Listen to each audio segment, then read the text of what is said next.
This happened when I was a kid, so some of the details are a little fuzzy, but I still remember the important parts. One, grew up in Nebraska, and I used to bike to school every day because my parents were always working. It was just easier that way. We lived in a rural area surrounded by farmland, and the route to school took me past this massive cornfield. Looking back, it probably wasn't that big, but it was the kind of place that looked like it went on forever, especially when you're a kid. Our house was on the other side of the field.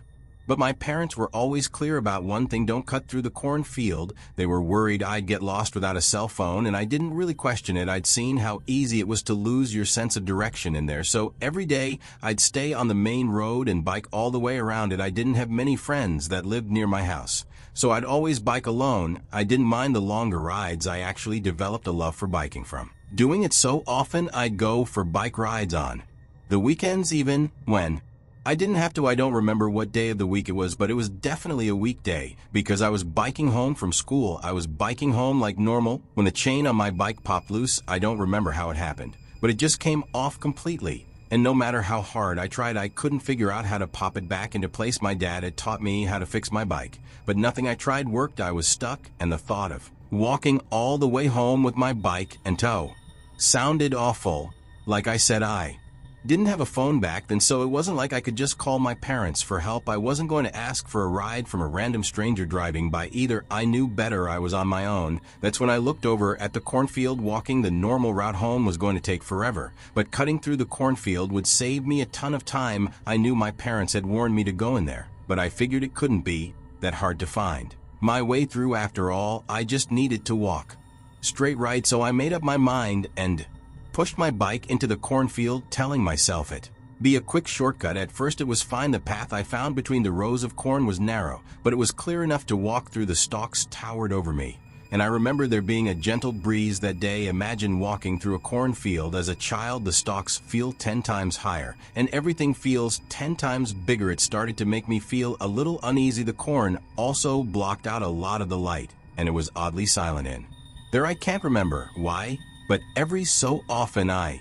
looked behind me. I'm not sure what was scaring me, but I remember just wanting to get out of there as quickly as possible. After another few minutes, I started to pick up on a faint rustling sound coming from the corn just a little ways off the path. I stopped and listened, trying to convince myself it was just the wind. It didn't sound like the wind, though. It stopped, but as soon as I started walking, I heard it again. This time it was a little louder and a little closer. I started to think it could have been an animal stalking me, but I didn't know what kind of animal would be making that much noise. I remember struggling to breathe, wishing I had never got into that cornfield at all. I picked up the pace, walking faster, but I didn't want to leave my bike behind. I kept telling myself I was being paranoid, but every few minutes the rustling came back, like whatever it was keeping pace with me. Eventually, the rustling stopped, and I felt a wave of relief. Maybe 10 or so minutes passed without any strange sounds. At the next juncture, I decided to switch rows just to be safe. I turned a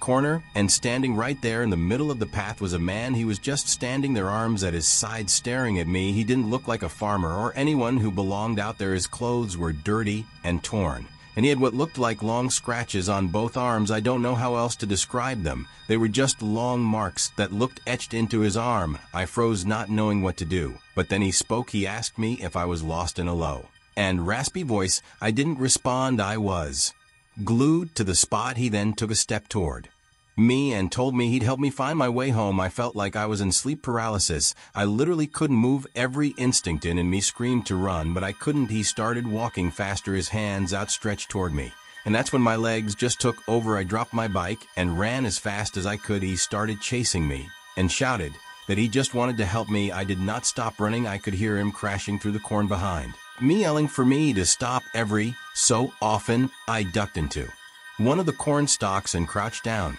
in a ball with my eyes closed. I tried to make myself as small as possible. I truthfully thought I was going to die. He was holding something that looked like a rope in his hand. As he passed, he muttered to himself, "I'll find him." I'll never forget those words. For as long as I live, I stayed hidden. For what felt like hours, my legs were cramping and my whole body was trembling. But I didn't dare move until I was sure he was gone. When I finally crawled out of the corn and made my way home, I was shaking so badly I could barely walk. It was dark by Then I eventually found my way home. I ran in sight of my parents, who were worried sick about where I had been. I told them everything. My mom was in tears, and my dad looked like he was ready to kill someone by then, though there wasn't much they could do. That man was long gone. My dad went out to look for my bike, but it was nowhere to be found. They got me a new one a few days later, and life went on. A few weeks later, something else happened that ultimately made us move out. I got home from school one day, and there sitting on the porch was my old bike, the one I had left in the cornfield. I don't remember who was more freaked out, me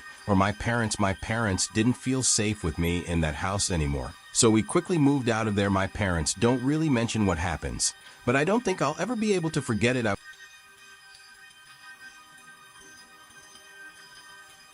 I was 28. I had been trying to chase my dreams of being an author by writing for a popular newspaper, but things didn't work out. I had just returned home to help my aging parents on the family farm. It wasn't exactly what I'd planned for myself after leaving home years ago, but they were getting older, and managing the place on their own was becoming more of a burden. The farm was quiet and isolated, surrounded by vast fields of corn that stretched out for miles in every direction. The nearest neighbor lived about a 10-minute walk away, a small farm run by an older woman who'd been living there ever since her husband passed away a few years back. Life was slow out there, and I didn't mind that. At that point in my life, slow was exactly what I wanted. Things were pretty normal for a week or so. I was starting to get used to the routine of managing the farm, and the slower pace of life was really beneficial to me. I had a ton of free time on my hands to think and write, which was how I spent most nights. I'm not sure what it is, but I'm most productive and creative at night, so I took advantage of that. I'd get the farm stuff out of the way well before the sun went down, and then sit at my computer until I couldn't keep my eyes open anymore. I had opted to stay in a tiny bedroom on the 3rd floor so that I wouldn't bother my parents with the strange sleep habits. I liked it up there. It was cozy and quiet, and the window gave me a beautiful muse-like view of the farm. But after about another week, I started noticing something odd. Every evening, just before sunset, I would see a figure standing at the far edge of my parents' cornfield between 2 rows of corn. At first, I didn't think much of it. I assumed it was someone from the neighbor's farm, maybe checking on their land or surveying the crops. They weren't actually on my parents' property, so it's not like they were trespassing or doing anything technically illegal. It was just kind of odd, though. The figure didn't move or make any kind of gesture, just stood there almost like a scarecrow or a mannequin. I couldn't tell if it was a man or woman. Hell, I couldn't even tell if they were facing me. It was unnerving, sure, but I figured it was nothing to worry about. Despite the eeriness of it all, I noted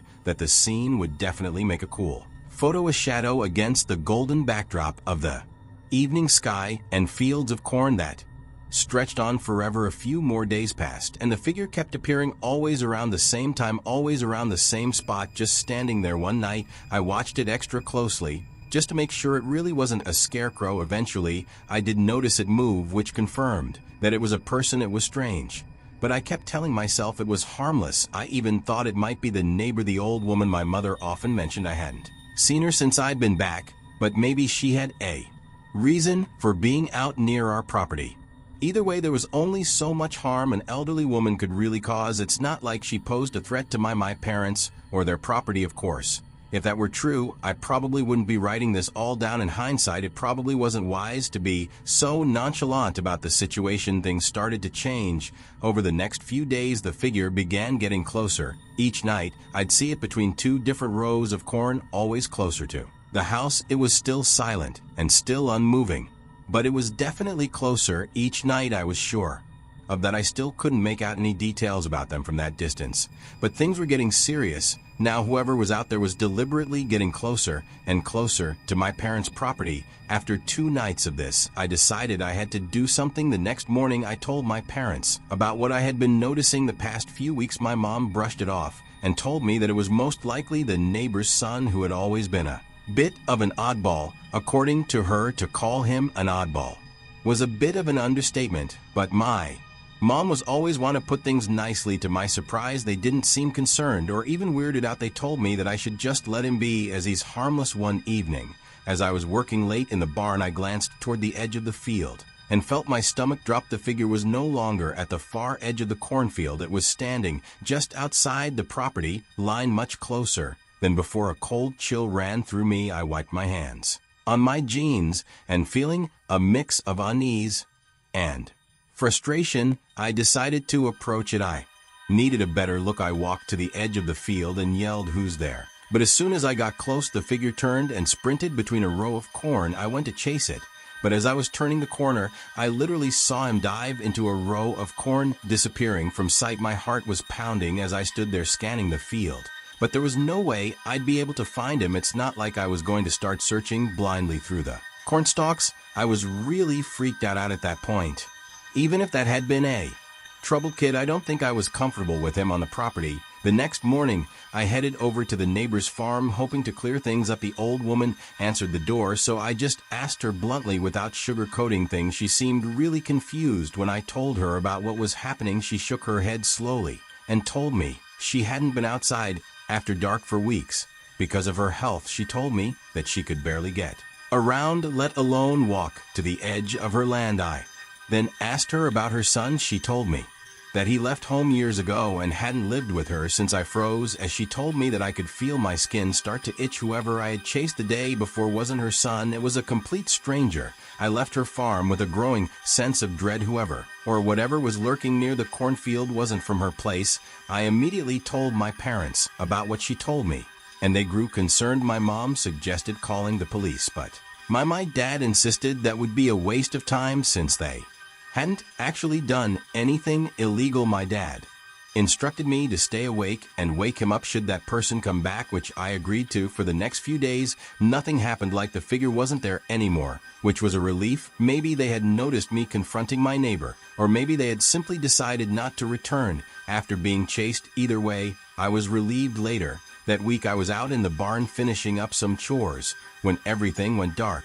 When I say dark, I mean it. The entire farm was suddenly plunged into darkness, and the power cut out without warning. All the lights inside and outside the house flickered off. I never carried my phone on me in the barn, so I was truly blind. My heart started racing. I had a feeling I knew what had caused the outage. I fumbled in the dark for the flashlight I knew was nearby somewhere. After finding it, I sprinted out of the barn and toward the house before stopping in my tracks. I wanted to run inside, but knew that would be the cowardly thing to do. I was about to run around the house to check the breaker man when I heard it. There was a faint rustling sound coming from the cornfield. The realization hit me. That person was on my property, within mere feet of me. I turned and swept the beam of flashlight across the field, trying to be as quiet as possible. For a moment, nothing happened, just the same rustling sounds. But then out of the corner of my eye, I caught a glimpse of movement. I jumped and shakily pointed my light toward the source. There, just a few feet away from the barn, was a man. I could see that now. It was a man with a few patches of hair on an otherwise bald head. He was wearing overalls and staring directly at me with this menacing look. I glanced down at his hands. He was holding a rusty garden tr. Fear took over me, and I ran. To my horror, I heard him began to chase after me. I sprinted into the cornfield, hoping to lose him in there. I turned to see him in full pursuit, running as fast as he could. I turned a corner, and before he could see, I fell on dove into a row of corn. I sat there with my heart racing, trying to cover the sound of my breathing. A few seconds passed before I saw that guy run past me. It was the most terrifying moment of my life. I wanted to make a dash for my phone and call the police, but I was too afraid. I sat there silently for a few minutes contemplating the situation and my life. Eventually, I got out of my hiding spot and ran all the way back to the house, which was still cast in pitch black darkness. I called the police and woke my parents up. The police searched the property and found nothing. They did, however, find the source of the outage. Someone had dumped a bucket of water on our breaker man, which tripped the whole thing. The next day, I helped my parents install some added security measures and even went as far as to tell the neighbor to be careful. I was only on the farm for another month, but nothing happened in that time frame. It killed me to leave my parents alone on the farm with some psycho lurking about. But I had to move on with my life. They hired a farm hand to deal with the chores, so I wasn't really needed anymore. This was by far the most bizarre and unsettling experience I've ever been through. It's something I still think about a lot. I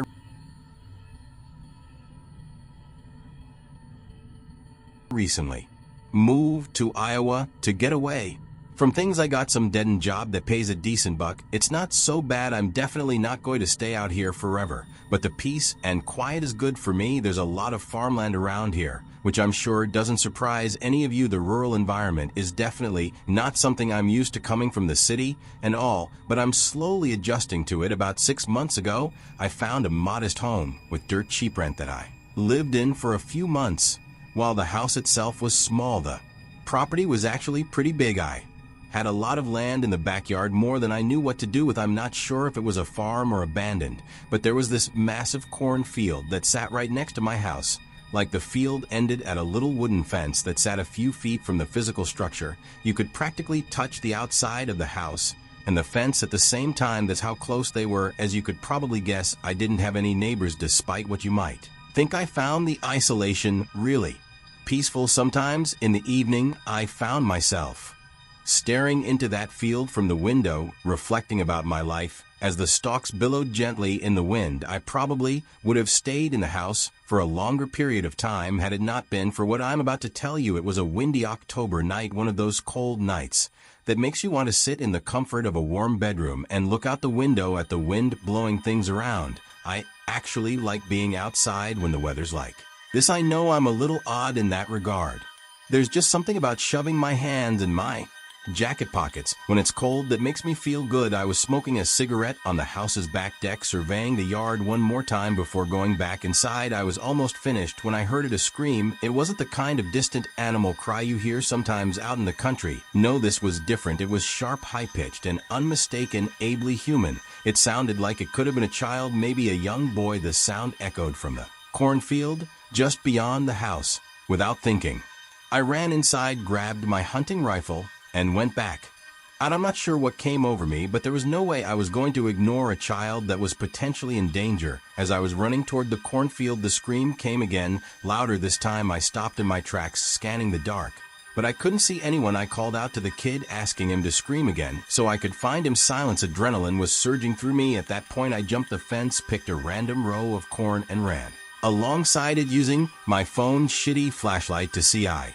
kept yelling out, but that kid never yelled back. Eventually, I realized I was in over my head. I called the police and explained to them what I had heard before returning to my house, waiting for them to arrive. When the officers arrived, I insisted on helping them search the field. They let me help, which I was grateful for. We searched for at least half an hour, calling out to that kid the whole time. He never yelled back, though there was nothing out there. No footprints, no signs of movement, not a single trace that anyone had been in that field. Eventually, we gave up. The officers told me to call again if I heard anything and left. I was frustrated, but what could I do? Part of me wondered if the whole thing had been a prank, which sort of made sense. I'm sure the kids out there struggled to occupy the hours. It just made me sick to think that someone would prank another person like that. As much as I tried to convince myself that it had all been a prank, I couldn't relax. After that, little did I know that the situation was about to go from a 1 to a 10 as I was upstairs getting ready for bed. Something from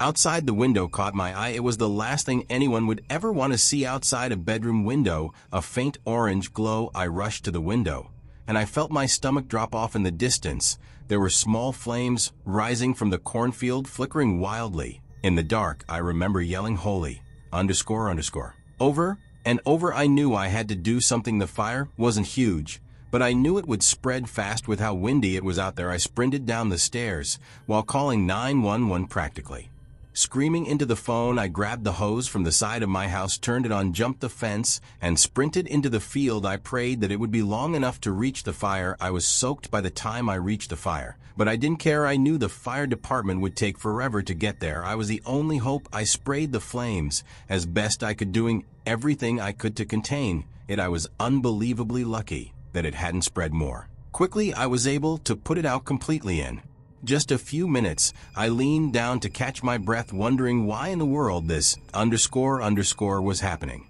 to me. As I stood there drenched in sweat and water, I caught movement from the corner of my eye. I turned and nearly died right on the spot. There was someone at the upstairs window of my house. They were in my bedroom. Without thinking, I dropped the hose that was still spraying water and sprinted toward the house. I threw open the door and burst into the kitchen, only to freeze in place. The entire room was trashed. My fridge and cabinets were all open, and a bunch of my dishes had been smashed on the Floor it was _ crazy, and I didn't know what. To think I barely had time to process the chaos. When I heard the front door slam, I spun around and ran to the front door. But by the time I got there, whoever had been inside was gone. I rushed outside again, but they were nowhere in sight. I didn't have the energy to chase them. I actually thought I was going to pass out from how chaotic the sequence of events had been. A few minutes later, the police and firefighters finally showed up. I told them what had happened, and they took things much more seriously this time around. Attempted arson is a serious felony, and they treated it like such. A bunch more police officers, and even some police dogs were brought out to conduct a more thorough search. But once again, they didn't find anything. Clearly, they had enough time to escape on foot. For a few weeks, I couldn't sleep. Every creak, every rustle in the night set me on edge. I slept with my hunting rifle on the floor next to me every night until I was able to move out. I kept thinking about what had happened. It didn't make any sense, but what gets me the most is that first